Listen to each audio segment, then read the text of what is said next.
It's the Ron and Fez Show. Thanks for being with us on WJFK Live 105.7 and 1010 The Buzz.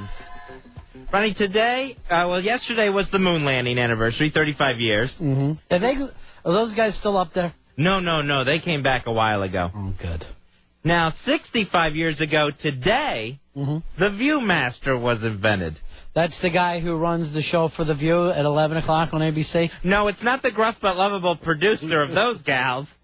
It's that toy Viewmaster where you can put the disc in and see things in 3D. Yeah, for some reason, when you're a little kid, that's the coolest thing in the world. Well, I'm sure it's not today with kids since they have computers.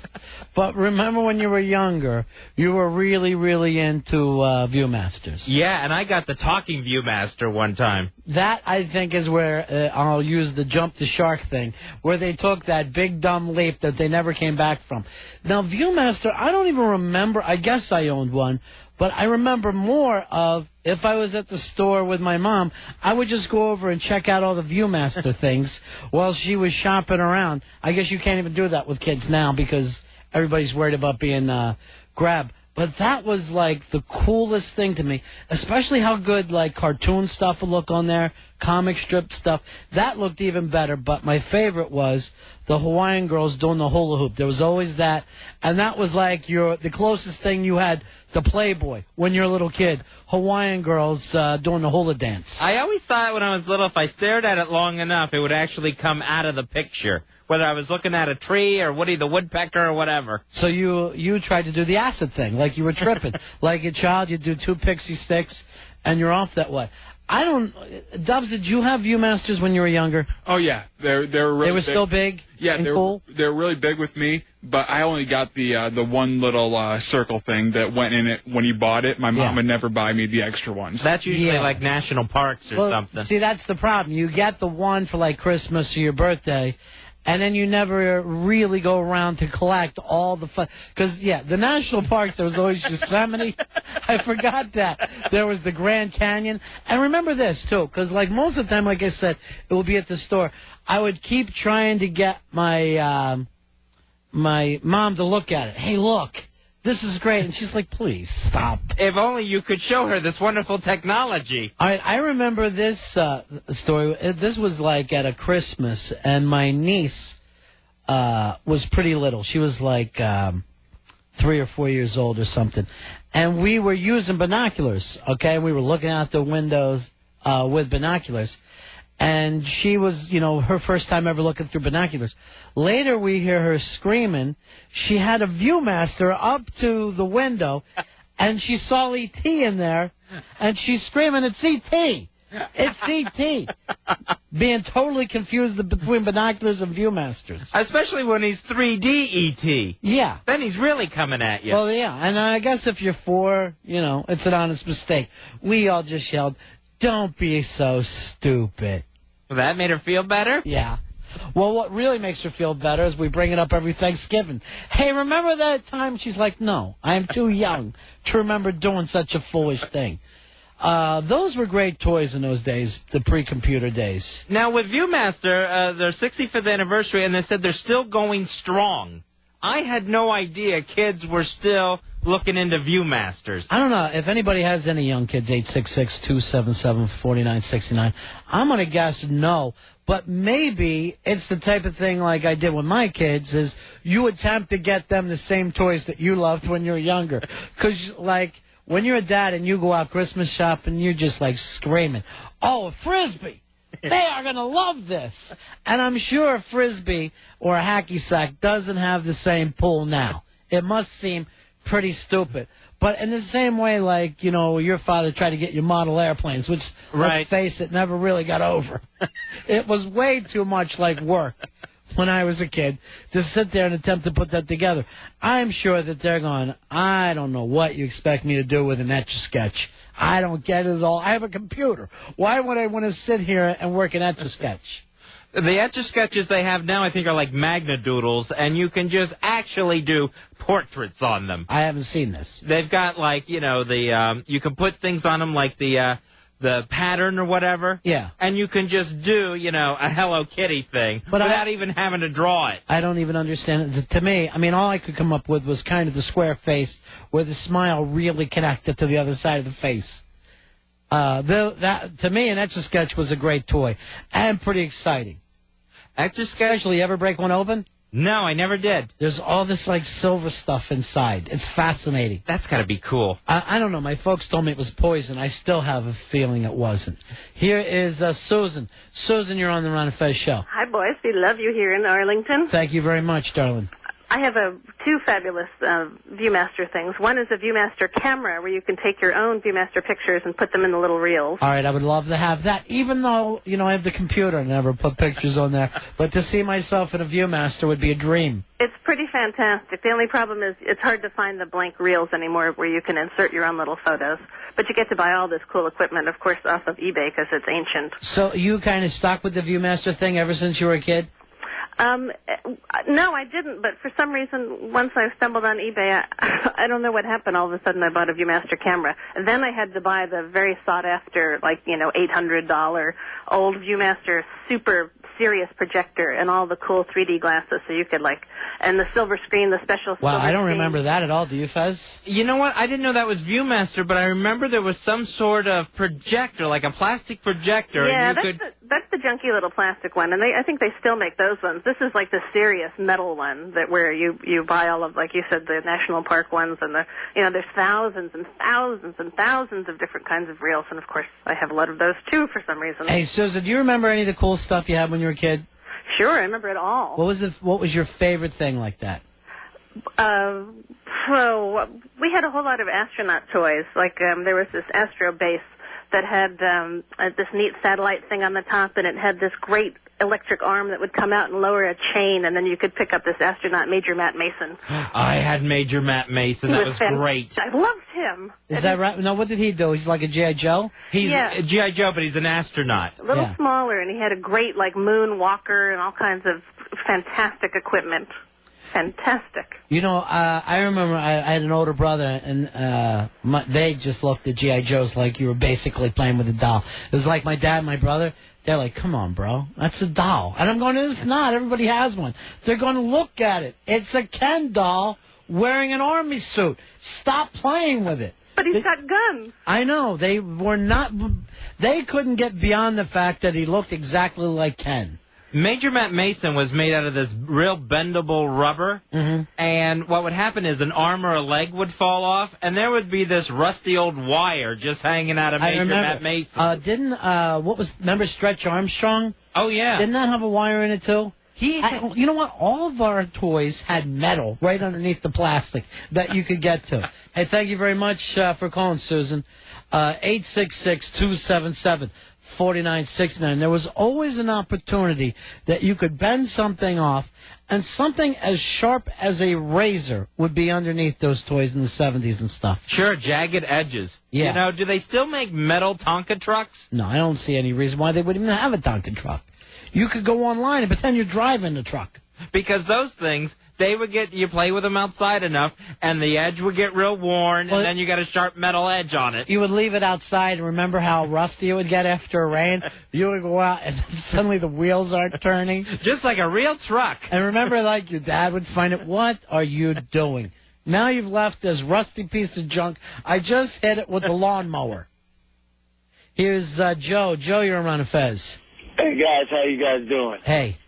Hey, I bought my nephew a Viewmaster. He looked at me like I just came from Planet Mars. I can imagine. I can imagine. What in the world is this hunk of junk look on his face? And I was just have they upgraded the disc? Because the most frustrating thing about a Viewmaster would be that cardboard circle would get all worn out, and you couldn't fit it into the Viewmaster anymore. I'm sure you're still looking at some 60s family on vacation. Pretty much, to be honest, I got mine used, so...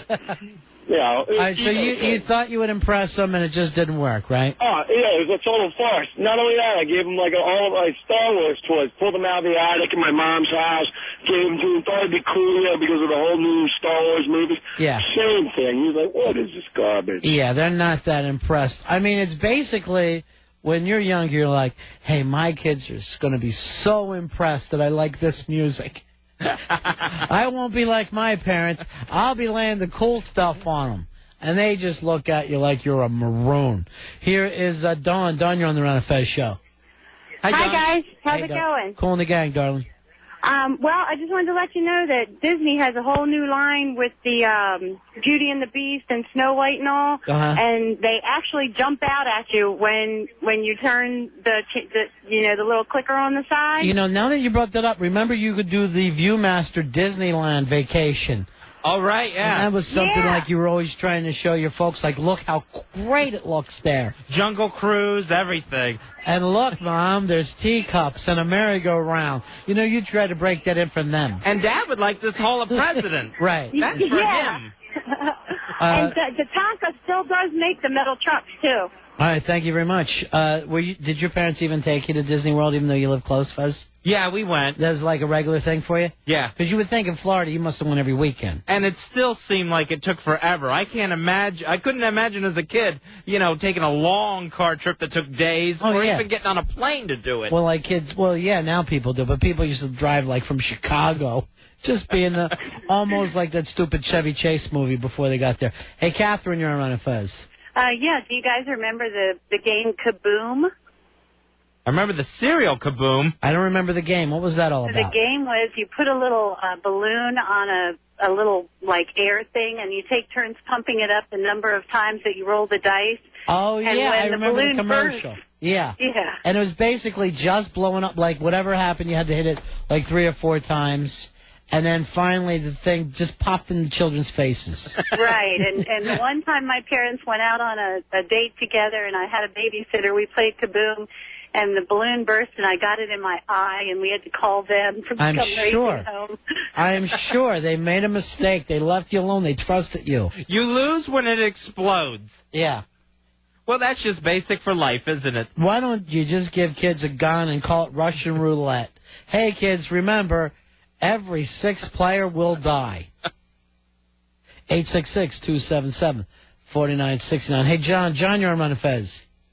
Hey, guys. How you doing? Yeah. What'd you got, buddy? I'm actually in investment banking and was visiting a company in the Midwest the other day. And in the conference room, they have these Viewmasters all laid out on the table. And what they've done is they're branding the things and putting their products in these Viewmasters.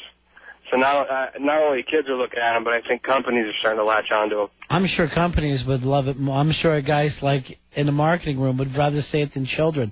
Hey, right, that's great. What company made Viewmasters? Because they used to even say it on the commercial. It was a company by the name of Pods. All right, that must be the new ones. Yeah. But was it Mattel's Viewmaster? I think it might have been Mattel. Yeah, I'm assuming it's the same company that's making them, but it was really cool. I mean, they had their products, and you could check out their products, and while you were right there listening to the presentation. So thank you very much. Here's Mark. Mark, you're on Ron and Fez. Hey, boys. Hey, buddy.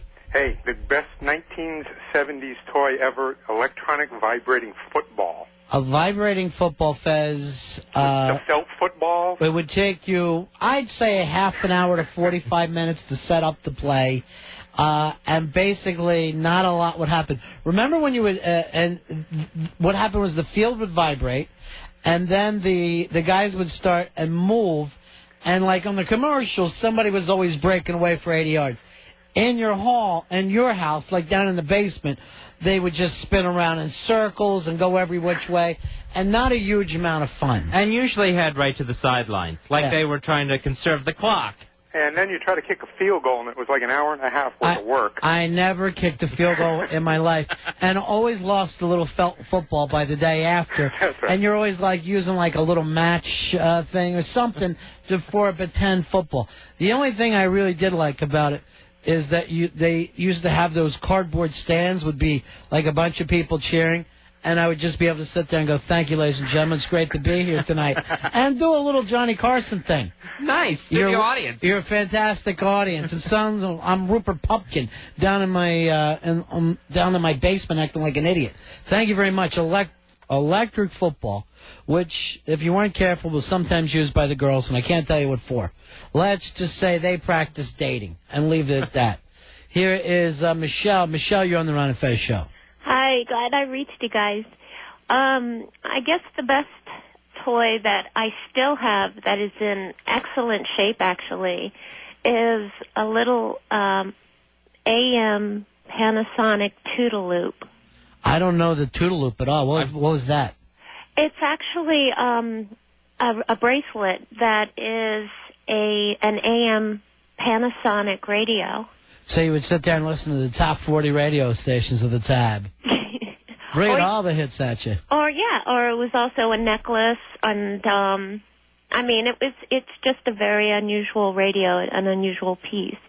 Do you remember it at all, Fez? I never remember hearing the Toodaloop. I wish I had one, though. Now, do you remember what song you would listen to, Michelle, when you had that? Billy, Don't Be a Hero. Sure, now you're talking the 70s. That's got to be, what, a 75, maybe 74? Yeah. Yeah. And you would get such a short playlist, and you would listen over and over, just like Lemmings. And you know what? There's nothing nuttier than 70s pop music. It is the craziest songs.